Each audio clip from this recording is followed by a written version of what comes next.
یقول القرآن، قرآن کہتا ہے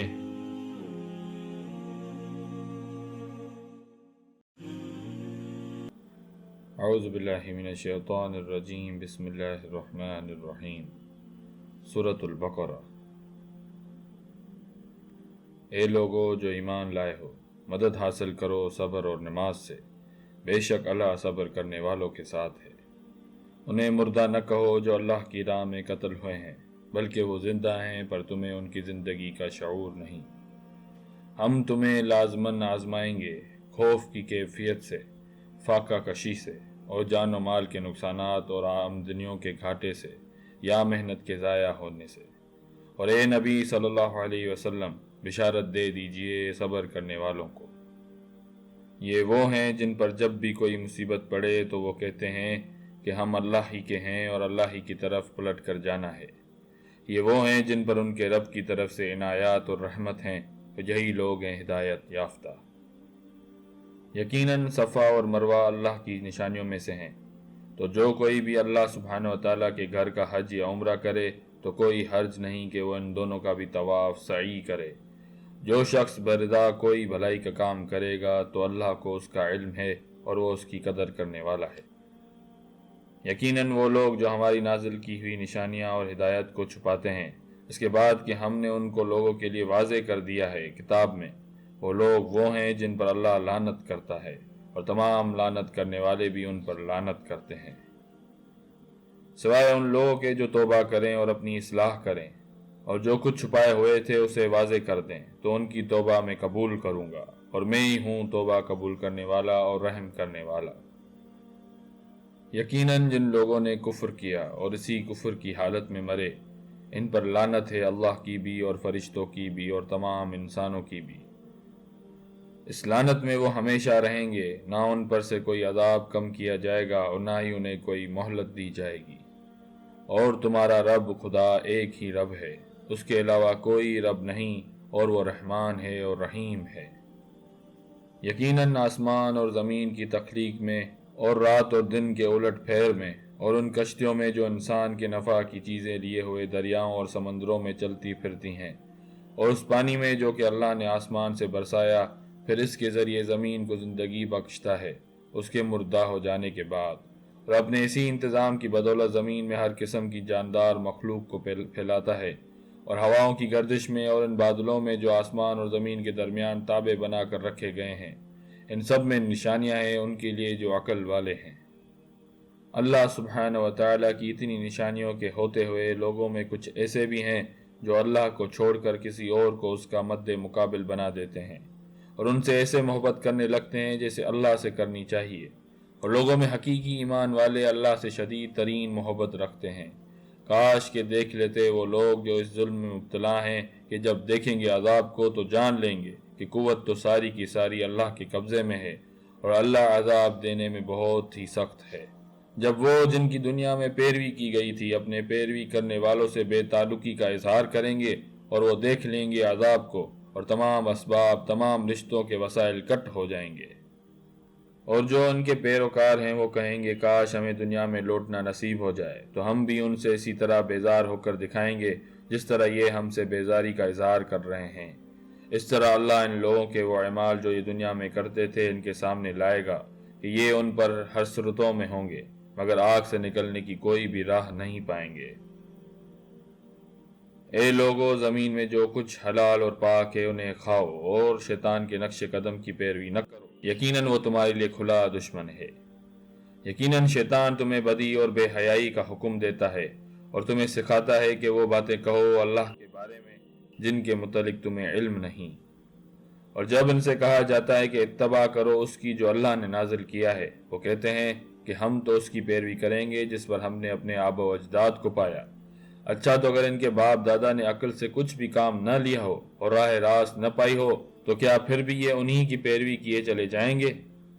جن لوگوں نے کفر کیا ان کی مثال اس سی ہے کہ ان کی ہانک پکار کی صدا کچھ نہیں سنتے، جیسے چرواہا جانوروں کو پکارتا ہے۔ یہ بہرے ہیں، گونگے ہیں، اندھے ہیں، بس وہ عقل سے کام نہیں لیتے۔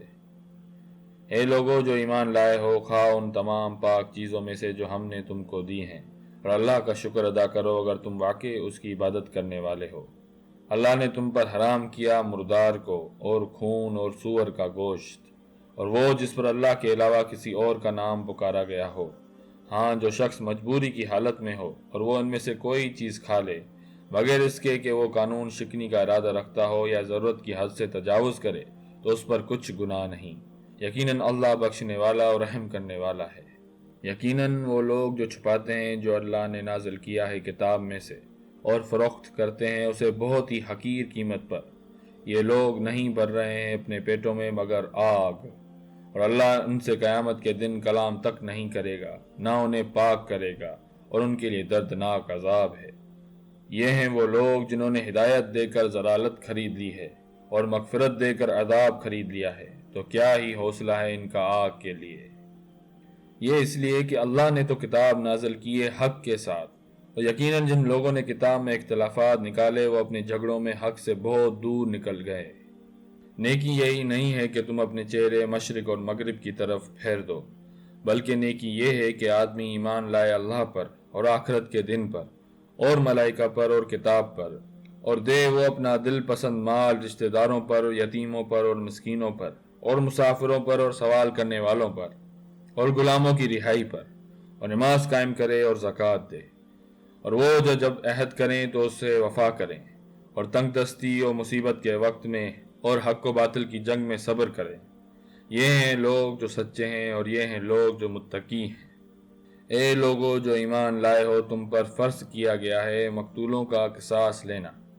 آزاد کی جگہ آزاد، غلام کی جگہ غلام، اور عورت کی جگہ عورت۔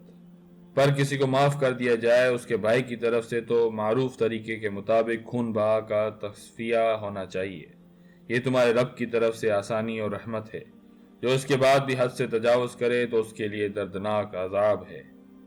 اور عقل رکھنے والوں، قصاص میں زندگی ہے تمہارے لیے تاکہ تم پرہیزگار ہو سکو، بچ سکو۔ تم پر فرض کر دیا گیا ہے کہ جب تم میں سے کسی کی موت کا وقت آ جائے اور وہ کوئی مال چھوڑ رہا ہو تو اسے وصیت کرنی ہے اپنے والدین اور رشتہ داروں کے لیے معروف طریقے سے، یہ حق ہے متقی لوگوں پر۔ پھر جنہوں نے بدل دیا وصیت کو اس کے بعد کہ اسے سنا تو اس کے گناہ کا بدلہ اسی پر ہے۔ یقیناً اللہ سب کچھ سننے والا، سب کچھ جاننے والا ہے۔ البتہ جس کو یہ اندیشہ ہوا کہ وصیت کرنے والے نے نادانستہ یا قصداً حق تلفی کی ہے اور پھر معاملے سے تعلق رکھنے والوں کے درمیان صلح کرے تو اس پر کچھ گناہ نہیں، بے شک اللہ بخشنے والا اور رحم فرمانے والا ہے۔ اے لوگو جو ایمان لائے ہو، تم پر روزے فرض کر دیے گئے جیسا کہ تم سے پہلوں پر فرض کیے گئے تھے تاکہ تم متقی ہو جاؤ۔ چند گنتی کے دن، پھر اگر تم میں سے کوئی بیمار ہو یا سفر پر ہو تو وہ تعداد پوری کر دے دوسرے دنوں میں، اور جو اس روزے کی طاقت رکھتے ہوں پھر نہ رکھیں تو وہ فدیہ دیں ایک روزے کا، ایک مسکین کو کھانا کھلا کر، اور جو اپنی خوشی سے زیادہ بھلائی کرے تو یہ اسی کے لیے بہتر ہے، لیکن اگر تم جانو تو روزہ رکھنا تمہارے لیے بہتر ہے۔ رمضان کا مہینہ وہ ہے جس میں قرآن نازل کیا گیا، جو لوگوں کے لیے ہدایت اور واضح تعلیمات پر مشتمل، جو راہ راست دکھانے والی اور حق و باطل میں فرق کرنے والی ہے۔ تو جو کوئی بھی پائے اس مہینے کو تو اس پر لازم ہے کہ وہ روزہ رکھے، اور جو بیمار ہے یا سفر میں ہے وہ دوسرے دنوں میں تعداد پوری کر دے۔ اللہ تمہارے ساتھ آسانی چاہتا ہے اور تم پر سختی نہیں چاہتا، اور تمہیں دوسرے دنوں میں تعداد پوری کرنی ہوگی تاکہ تم تکبیر کرو اللہ کی اس پر جس ہدایت سے اس نے تمہیں سرفراز فرمایا، اور تاکہ تم شکر گزار بنو۔ اور اے نبی صلی اللہ علیہ وسلم، جب میرے بندے آپ سے میرے بارے میں پوچھیں تو انہیں کہیے میں قریب ہوں، میں پکارنے والے کی پکار سنتا ہوں اور جواب دیتا ہوں، پس وہ بھی میری دعوت پر لبیک کہیں اور مجھ پر ایمان لائیں تاکہ وہ راہ راست پر آ جائیں۔ تمہارے لیے روزوں کی راتوں میں اپنی بیویوں کے پاس جانا حلال کر دیا ہے، وہ تمہارے لیے لباس ہیں اور تم ان کے لیے۔ اللہ کو معلوم ہے کہ تم اپنے آپ سے خیانت کر رہے تھے، مگر اس نے تمہارا قصور معاف کر دیا اور تم سے درگزر فرمایا۔ اب تم اپنی بیویوں کے ساتھ شب باشی کرو اور جو لطف اللہ نے تمہارے لیے جائز کر دیا ہے اسے حاصل کرو۔ نیز راتوں کو کھاؤ پیو یہاں تک کہ تم کو سیاہی شب کی داری سے سپیدہ صبح کی داری نمایاں نظر آ جائے، تب یہ سب کام چھوڑ کر رات تک اپنا روزہ پورا کرو۔ اور جب تم مسجدوں میں معتکف ہو تو بیویوں سے مباشرت نہ کرو، یہ اللہ کی باندھی ہوئی حدیں ہیں، ان کے قریب نہ پھٹکنا۔ اس طرح اللہ تعالیٰ اپنے احکام لوگوں کے لیے بصراحت بیان کرتا ہے، توقع ہے کہ وہ غلط رویے سے بچیں گے۔